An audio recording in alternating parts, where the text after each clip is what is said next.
শুনতে কি চাওয়ে তোমায় আবারও স্বাগত। এই সপ্তাহের গল্প দেখা না দেখা, লেখক সুনীল গঙ্গোপাধ্যায়। গল্প পাঠে রয়েছি আমি, সঞ্জীব। কোথাও বেড়াতে গেলে অনেক কিছুই দেখা হয়, কিন্তু একটা কিছু বাকি থেকে যায়। সেই না দেখা একটা কিছুর জন্য মন কেমন করে। শেষ রাত্রে নেমেছিলাম জলগাঁও স্টেশনে। ভোর পর্যন্ত বাসে সেখানেই কাটিয়ে তারপর চলে এলাম ঔরঙ্গাবাদ। আগে থেকে হোটেল ঠিক করা ছিল না, বাসেই কয়েকজনের সঙ্গে আলোচনা করে সস্তা গোছের হোটেলের নাম জেনে নিয়েছিলাম। দু জায়গা ঘুরে শেষ পর্যন্ত একটা গুজরাটি হোটেলে জায়গা পাওয়া গেল। আর সবই ভালো, শুধু নিরামিষ খেতে হবে। যাগ্গে, মোটে তো 3টে দিন, তার বেশি আর সময় হাতে নেই। আগামী সোমবার আমাকে বম্বে পৌঁছতেই হবে, একটা চাকরির ইন্টারভিউয়ের ব্যাপার। মাঝখানে এই ফাঁকে অজন্তা ইলোরা ঘুরে যাওয়া। চা খেয়েই গেলাম বাস ডিপোয়ে। অজন্তা ইলোরা দুটো দুদিকে, বেশ দূরে দূরে। ট্যাক্সি নিয়ে যাওয়ার অনেক খরচ। ট্যুরিস্ট বাসেও সেদিন কোনো জায়গা নেই, এর মধ্যেই সব ভর্তি। তবে পরের দুদিনের টিকিট আছে। সেই টিকিটই কেটে নিয়ে যেই আবার রাস্তায় এসেছি, অমনি রাহুলদার সঙ্গে দেখা। দুজনেই অবাক। রাহুলদা বললেন, তুই? আমি বললাম, আপনি? রাহুলদা আমার কাঁধে প্রকাণ্ড একটা চাপড় মেরে বললেন, কবে এসেছিস এখানে? আমাকে খবর দিসনি কেন? আমি কি করে জানবো যে আপনি এখানে থাকেন? তোকে দেবু কিছু বলেনি? দেবু আমার ছোট কাকা, রাহুলদা তাঁর বন্ধু। কাকার বন্ধুকে কাকাই বলা উচিত, কিন্তু রাহুলদাই আমাদের বারণ করে দিয়েছিলেন। উনি কাকা জ্যাঠা পিসেমশাই হওয়া একদম পছন্দ করেন না। বলে দিয়েছিলেন দাদা বলে ডাকতে। ওর বয়স এখন 50-এর কাছাকাছি। রাহুলদা ইনকাম ট্যাক্স বিভাগে কাজ করেন। কিছুদিন আগে এখানে ট্রান্সফার হয়ে এসেছেন। কোথায় উঠেছিস? চল আমার ওখানে চল। আমি বললাম, আমি যে হোটেল বুক করে ফেলেছি। কোন হোটেল? চল আমি দেখছি। রাহুলদা হোটেলে গিয়ে ম্যানেজারের সঙ্গে কি সব কথা বললেন, অমনি সব ব্যবস্থা হয়ে গেল। আমাকে আর টাকা দিতে হলো না। একটা গাড়ি ডাকিয়ে সুটকেসটা তুলে রাহুলদা বললেন, আয় আমার সঙ্গে। রাহুলদা কোয়ার্টার পেয়েছেন চমৎকার। একতলা একটি বাংলো ধরনের বাড়ি, সামনে পেছনে বাগান, বড় বড় 4খানা ঘর। রাহুলদার বদলির চাকরি বলে ছেলেমেয়েরা বরাবর হোস্টেলে থাকে। ছেলে শিবপুরে, মেয়ে শান্তিনিকেতনে। বাড়িতে শুধু স্বামী স্ত্রী থাকবার কথা, কিন্তু আর একজন আছে। রাহুলদার স্ত্রীর ছোট বোন যশোধারা। মাস দেড়েক হলো সে এখানে এসে আছে। রাহুলদার স্ত্রীর হাঁপানি আছে, মাঝে মাঝে একদম শয্যাশায়ী হয়ে পড়েন। এখন সেই রকম অবস্থা। যশোধারার সঙ্গে আলাপ করিয়ে দিয়েই রাহুলদা বললেন, শোন সুনীল, এর সঙ্গে কিন্তু প্রেম করার চেষ্টা করিস না। এর বিয়ে ঠিক হয়ে আছে, আর 21 দিন পরেই ওর বিয়ে। যশোধারা ভুরুকুচকে রাহুলদাকে ছোট্ট বকুনি দিল। রাহুলদার এইরকম আলগা রসিকতা করার অভ্যাস বরাবরই। আমি বললাম, তোমার সাবধান করে দেওয়ার দরকার ছিল না। তোমার সুন্দরী শালিকা, তার সঙ্গে কি আমি প্রেম করার সাহস দেখাতে পারি তুমি থাকতে? রাহুলদা হাহা করে হেসে উঠলেন। বৌদি উঠে এসে একটা বেতের চেয়ারে বসেছেন বারান্দায়। তার সামনেই বললেন, সত্যি নিজের বউ অসুস্থ, শয্যাশায়ী, এই সময় সুন্দরী শালিকার সঙ্গে প্রেম করাই উচিত ছিল আমার। ঠিক গল্পে এরকম হয়। রবীন্দ্রনাথের কি একটা উপন্যাস আছে না এরকম? বৌদি ক্ষীণভাবে হেসে বললেন, তা একটু করে নিলেই পারতে, খুকু আপত্তি করত না। রাহুলদা বললেন, করতাম, কিন্তু মুশকিল হলো কি জানো, ওই যে বিয়ে ঠিক করে ফেললো।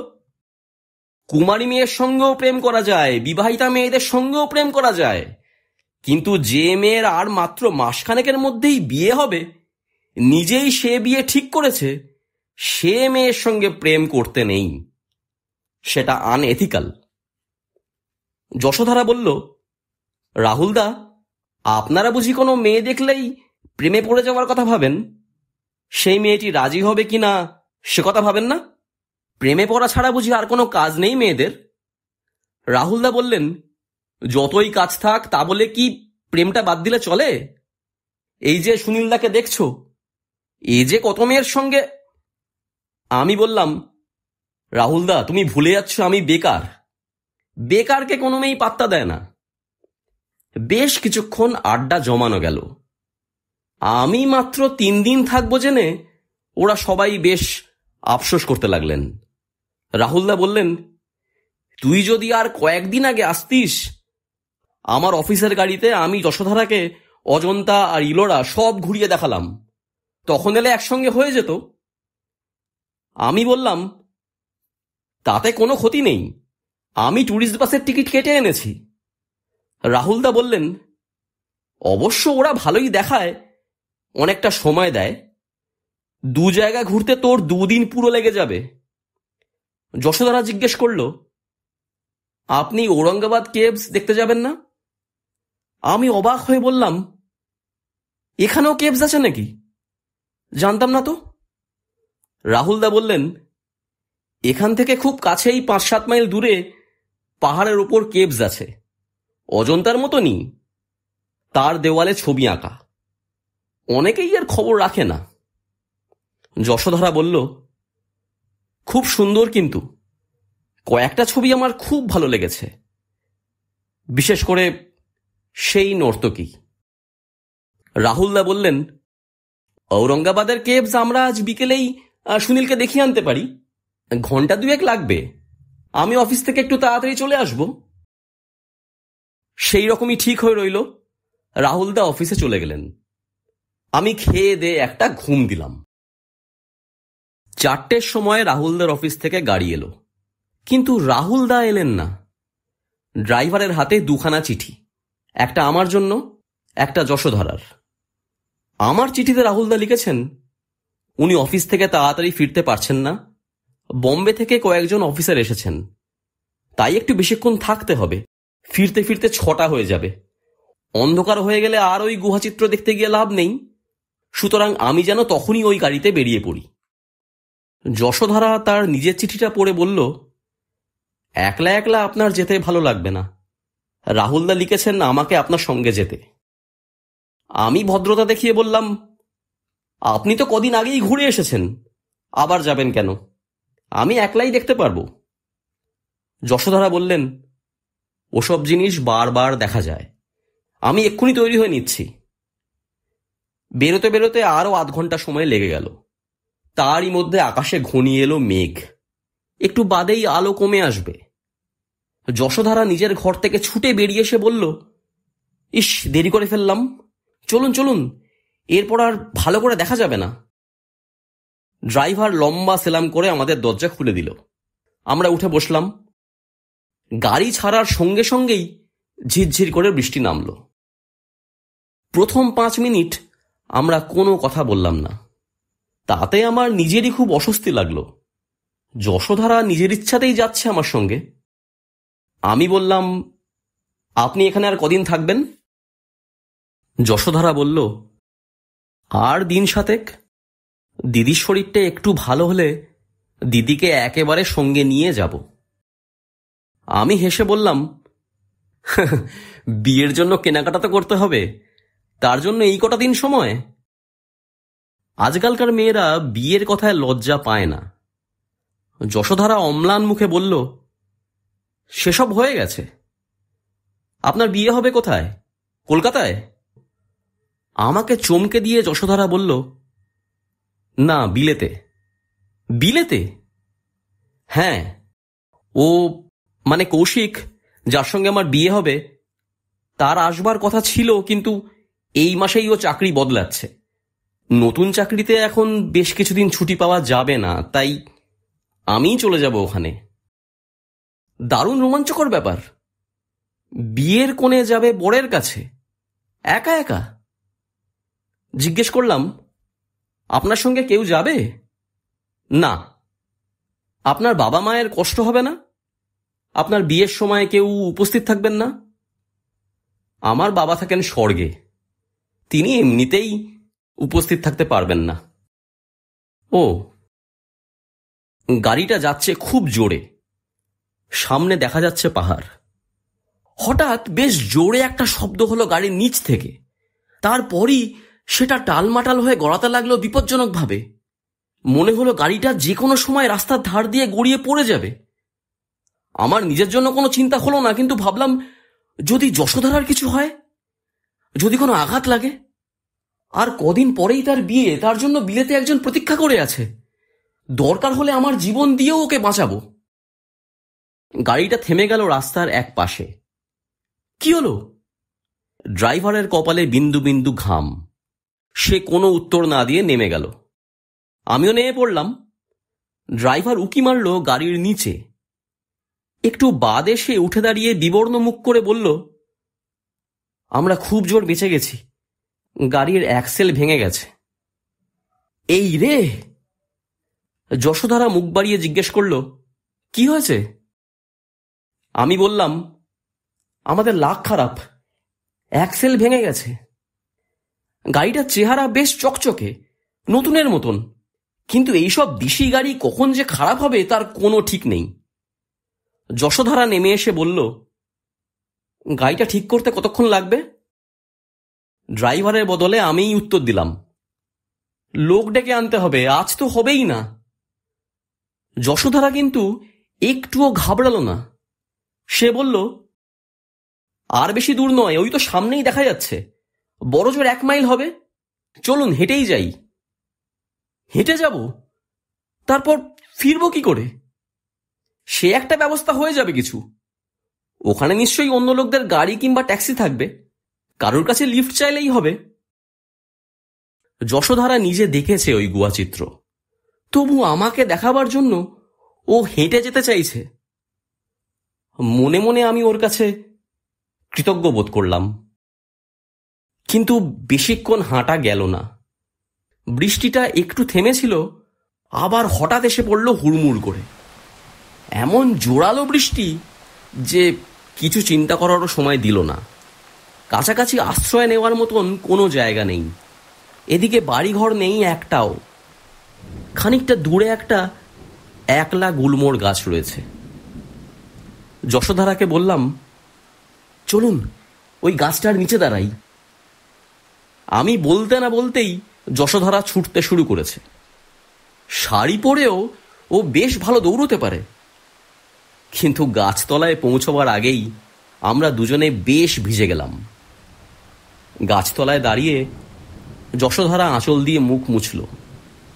আমি বললাম, ইস, শুধু শুধু আমার জন্য আপনি এলেন আর এই রকম ভিজতে হলো।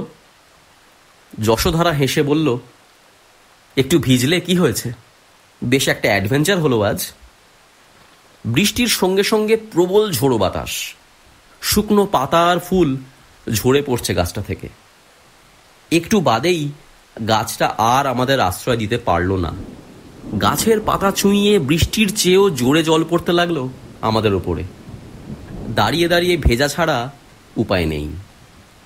আমরা আমাদের গাড়িতে ফিরে গিয়ে আশ্রয় নিতে পারতাম, কিন্তু গাড়িটা থেকে প্রায় 1/2 মাইল দূরে চলে এসেছি। ঝড় বৃষ্টির মধ্যে এতখানি রাস্তা হেঁটে যাওয়া সহজ নয়। 1/2 ঘন্টার মধ্যেও বৃষ্টি থামল না একটুও। দুজনেই ভিজে চুপচুপে। যশোধারা একটুও ঘাবড়ায়নি। সে বেশ হাসি মুখেই বলল, আপনার আর ঔরঙ্গাবাদ কেভস দেখা হলো না, এরপর একদম অন্ধকার হয়ে যাবে। ভিজে শাড়িতে যশোধারার শরীরের প্রতিটি রেখা স্পষ্ট হয়ে উঠেছে। তাকে দেখাচ্ছে কোনো শিল্পীর গড়া মূর্তির মতন, কিংবা হেমেন মজুমদারের আঁকা ছবি। আমি 2-1 গোপনে ওর দিকে তাকাতে লাগলাম। ঠিক গল্পের মতন রোম্যান্টিক পরিবেশ। ফাঁকা রাস্তায় একটিমাত্র গাছের তলায় দাঁড়িয়ে আছি আমরা দুজনে, বৃষ্টিতে ভিজছি, একটু একটু শীত করছে। এই সময় যশোধারার গলা জড়িয়ে ধরে না না, 21 দিন পরে যে মেয়ের বিয়ে হবে তার সঙ্গে প্রেম করতে নেই, শাস্ত্রে নিষেধ আছে। কিন্তু তার দিকে মাঝে মাঝে তাকানোও কি অপরাধ? সুন্দর কোনো দৃশ্য দেখায় তো পাপ নেই। তাই যশোধারাকে আমি চোখ ভরে দেখতে লাগলাম। খানিকটা পরে উল্টো দিকের রাস্তা দিয়ে পরপর দুটো গাড়ি এলো। আমরা রাস্তার মধ্যে দাঁড়িয়ে হাত নেড়ে ওদের থামতে বললাম। যশোধারা একটা গাড়ির একেবারে সামনে এগিয়ে গেল। দুটো গাড়িতেই লোক ভর্তি ছিল, তবু কোনো রকমের জায়গা হয়ে গেল। আমরা গাড়িতে উঠবার পর একজন লোক ইংরেজিতে বলল, আপনার স্ত্রী গাড়িটার দিকে অমন বিপজ্জনকভাবে ছুটে আসছিলেন, বৃষ্টির সময় একটা অ্যাক্সিডেন্ট হয়ে যেতে পারত। যশোধারাও শুনেছে কথাটা। সে মুচকি হাসল। আমি আর প্রতিবাদ করবার প্রয়োজন বোধ করলাম না। এর পরের 2 দিন আর একটুও সময় পেলাম না আমি। অজন্তা ইলোরা দেখায় কেটে গেল।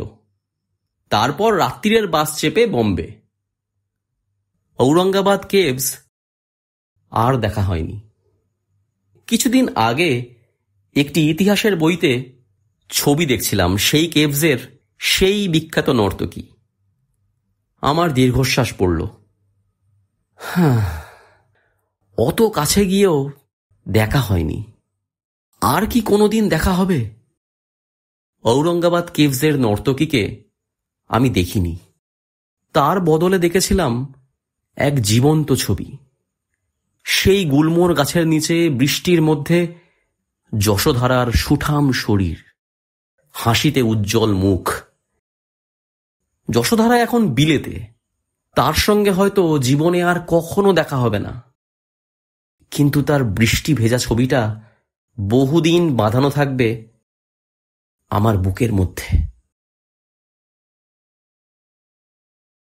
গল্প কেমন লাগলো জানাতে ভুলো না। ভালো লেগে থাকলে লাইক করো, প্রিয় মানুষের সঙ্গে শেয়ার করো। চ্যানেলটা সাবস্ক্রাইব না করা থাকলে সাবস্ক্রাইব করে দিও। জলদি ফিরে আসবো আবার নতুন গল্প নিয়ে। ভালো থেকো।